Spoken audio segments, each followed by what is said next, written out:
Gente amiga, tudo bem? Então vamos dar continuidade a este estudo sobre como se deu o passo a passo da Bíblia, como nós conhecemos hoje, né? Sugiro que quem não assistiu, assista a introdução, o módulo 1 o primeiro vídeo, para darmos prosseguimento nesse. E no anterior eu expliquei que o povo judeu, eles cultivavam a sua fé por meio da tradição oral, né? E com o decorrer do tempo, com o advento da escrita, mesmo as cuneiformes, e com o do alfabeto, eles começaram a registrar a sua tradição oral escrita. As discussões entre os sábios, eles começaram a registrar para que pudesse se conservar a sua tradição oral. É importante salientar que, mesmo eles escrevendo, o objetivo era a tradução oral. Aquele documento era só um documento, mas toda a interpretação do documento só poderia ser interpretado com base na tradição, certo? Não é comum, isso não é dentro do contexto correto, no judaísmo, cada um interpretar os escritos por conta própria, tá entendendo? Então eles sempre estudam, mas a forma de discernir, de interpretar, é sempre mediante e apoiada na tradição. Para eles é a tradição quem interpreta o que está escrito. E esse processo de canonização, de construção dos escritos judaicos, ele passou muito tempo. Até mesmo porque não era, a princípio, prioridade no judaísmo de se fazer um cânon. Não haveria necessidade, porque, como eu já disse, o objetivo deles era sempre interpretar, a forma de medir é a tradição, né? E ainda hoje eles são fortes na sua tradição. E essa tradição oral de estudo, né, fez com que eles fossem um povo que não vivia para estudar, eles estudam para poder viver. Então faz parte do DNA judaico estudar, que é a forma de manter viva a sua tradição. Essa forma de estudar sempre, criou, ao estudar todos os seus livros, um nome chamado Mikra. Mikra significa leitura. Era o hábito de se debruçar sobre a leitura. Então, todos aqueles livros, quando eles iam para estudar, eles diziam que iam fazer uma Mikra. E com o tempo, a didática e a forma como eles iam estudando os livros começou a dar ao sentido dos livros um nome um pouquinho mais diferente. Começou a surgir aí o nome Taná. Taná, que era o acróstico de 3 nomes, que é Torá, Nevim e Ketubim. Torá, que é lei, que é estudo, né? Nevim, que são os profetas, e Ketubim, que são os escritos. Então eles começaram a estudar os seus estudos baseado nesta ordem, né? Então é importante dizer que nesse período não se tinha ainda o conceito que a Taná seria o Antigo Testamento, porque para ser antigo precisaria o novo vir. Então não estamos conversando aqui ainda no contexto de Novo Testamento. Então, no momento, o nome é Taná, que é, repito, o acróstico de Torá, que é lei, estudo, Nevim, que são os profetas, e Ketuvim, que são os escritos. Então eles começaram a configurar os seus livros nisso. Mas lembrando que o judeu, como ele é estudioso, ainda não tem cânon, então eles leem outros livros também, né? Tem Talmud e tantos outros, Guimará, e entre outros, né? Se nós observarmos, tem muito texto, por exemplo, quando se fala ali quando fala da morte de Salomão, você vê que o autor sagrado diz: olha, se você quiser saber mais sobre a vida de Salomão, está nos Atos de Salomão.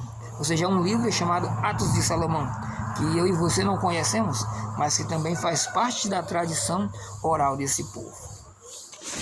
Então, só voltando aqui na minha colinha, é importante nós deixarmos claro que eles começaram a estruturar a Taná nesses 3 princípios. Torá, que corresponde àqueles 5 primeiros livros de Gênesis, Êxodo, Levítico, Números, né, e Deuteronômio, que é atribuído a Moisés, e que por enquanto vamos deixar essa atribuição a Moisés. Não vamos entrar nesse lado da discussão da crítica textual ainda, né?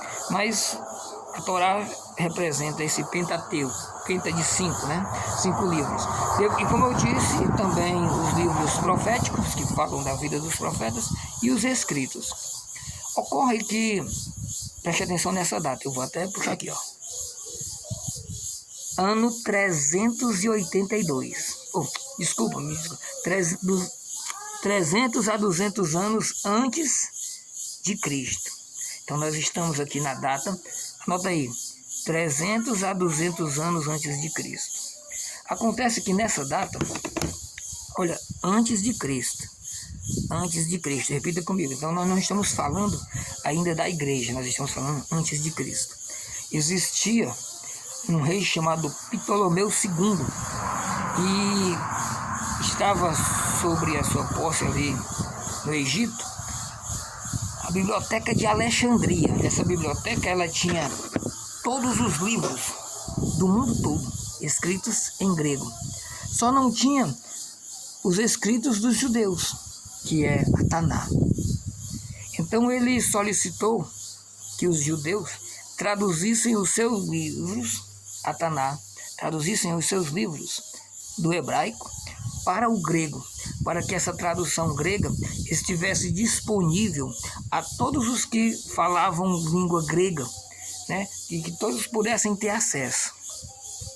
Sucede que, como os judeus eles são muito preocupados com a originalidade do sentido, isso é muito importante, coisa que nós estamos perdendo nos dias de hoje, eles não permitem que qualquer pessoa faça a tradução dos seus livros, porque traduzir de um idioma para o outro acarretaria aí em sinônimos que podem não dizer a mesma coisa que aquela palavra em si, em hebraico, dizia.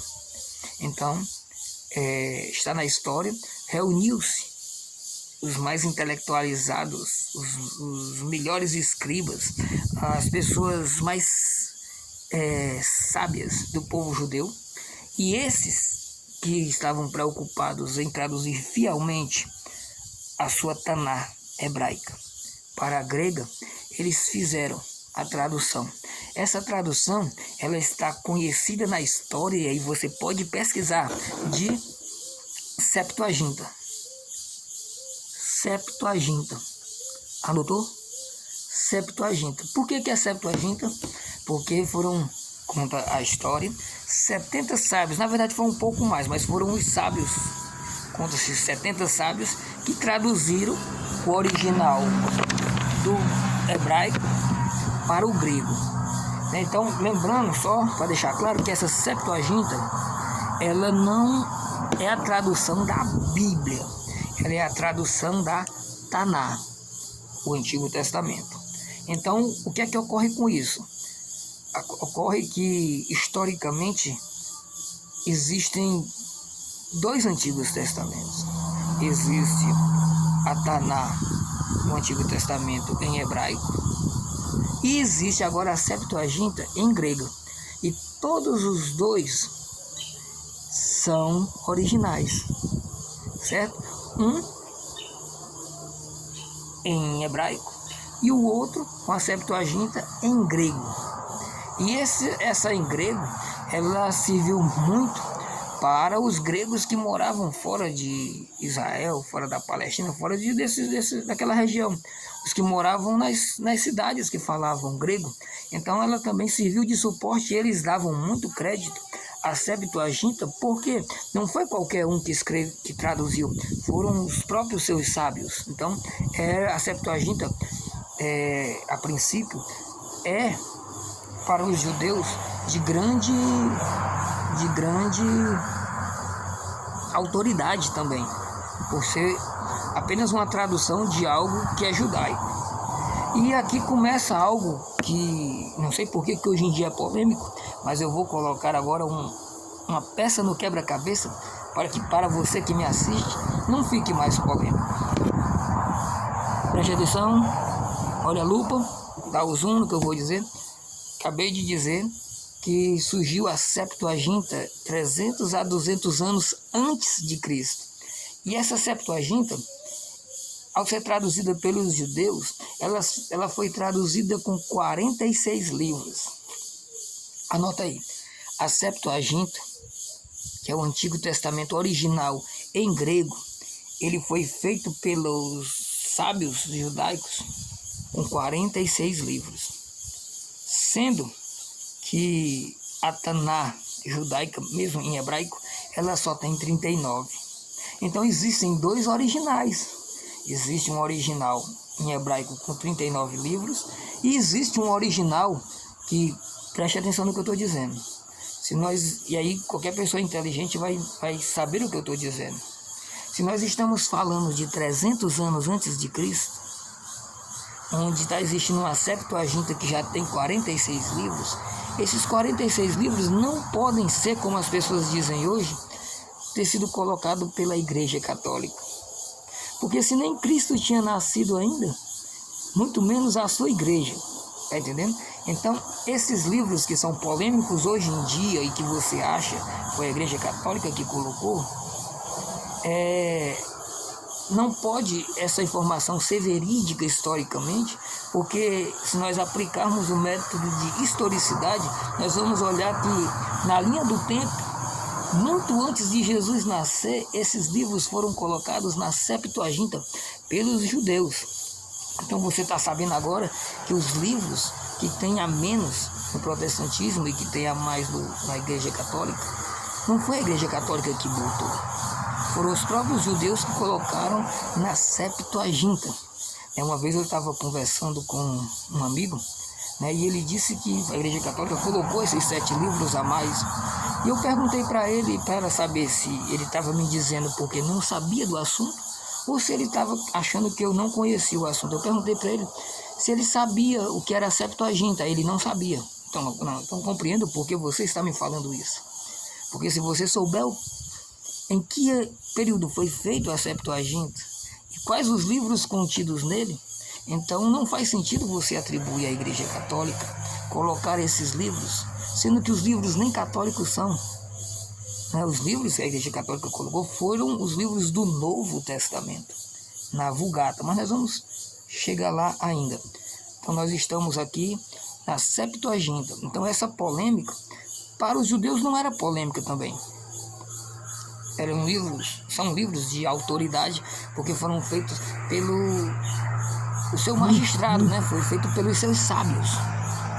E isso é importante você saber, porque quando forem dizer, e isso soa como calúnia, temos que ter muito cuidado, que você dizer que alguma entidade fez algo que ela não fez, isso é pecar contra um mandamento, Isso se chama calúnia. Levantar um falso testemunho. Então temos que ter muito cuidado. Quando alguém disser para você, olha, esses livros que a Igreja Católica tem a mais do que da Bíblia protestante, foi a Igreja Católica que colocou. Como ela pode colocar se ela nem existia? Tá entendendo? Essa é uma informação muito importante no quebra-cabeça. Tá entendendo? E nós vamos depois nos debruçarmos que esses livros da Septuaginta foram utilizados pelos apóstolos. Quando a gente começar a ver no Novo Testamento as citações ao Antigo, todas as citações que o Novo Testamento faz ao Antigo, ele faz referindo-se à Septuaginta e não à tradução em hebraico. E isso é bem lógico, Então, se a igreja desde o começo, desde Jesus, ao fazer citações do Antigo, usava o grego, isso está na Bíblia, os apóstolos usavam a da Septuaginta. A própria Bíblia, ao se referir, usa a Septuaginta. Então, se a Septuaginta foi o critério dos discípulos, do critério dos apóstolos, é natural que a igreja use o critério dos apóstolos. É muito natural. E faz todo sentido, por quê? Porque usar a tradução em hebraico só tornaria nacional o tema da revelação divina, o tema de Jesus, sendo que Jesus é universal, sendo que Jesus era para ser propagado em todos os locais. E ao ser universal, os discípulos utilizavam a linguagem universal, que era o grego. Era mais fácil as pessoas de Coríntios e desses outros locais entenderem, porque eles falavam em grego. E naturalmente, se eles falavam em grego, uma referência que o apóstolo ia dar do grego, porque eles tinham conhecimento dessas escrituras em grego, por causa da biblioteca de Alexandria. Então tá entendendo? Por isso que a Igreja Católica, ela usa o seu Antigo Testamento sendo a Septuaginta judaica, com a tradução em grego.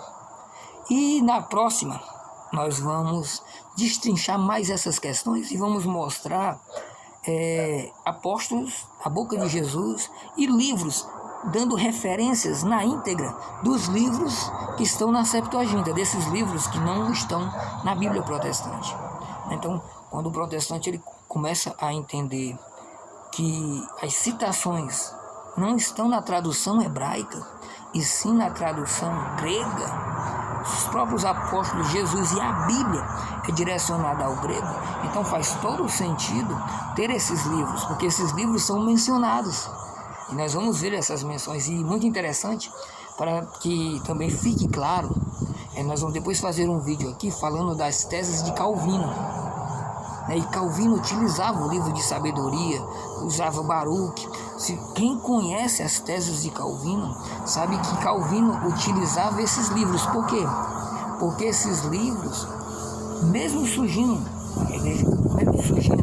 o cristianismo, eles se tornaram na Bíblia de todos os cristãos, católicos e protestantes, até o ano de 1825. Anota aí, 1825. Foi a data em que a Sociedade Bíblica Britânica Protestante decidiu tirar esses 7 livros da Bíblia. Ou seja, desde essa época da Septuaginta, 300 anos antes de Cristo, depois de Cristo, os apóstolos, que vem século I, século II, século III, IV, V, VI, VII, VIII, século XVI, e o protestantismo continua no século XVII, só em 1825 esses livros saem da Bíblia. Mas isso é coisa que nós vamos aprofundar no próximo vídeo. Se o que eu disse faz sentido para você ou não, deixa teu like. Se você acha que essa peça no quebra-cabeça em você descobrir que não pode ter sido a Igreja Católica que colocou esses 7 livros a mais, porque ela nem existia ainda. Então isso é um período entre 300 a 200 anos antes de Cristo. Um grande abraço e que Deus te abençoe sempre.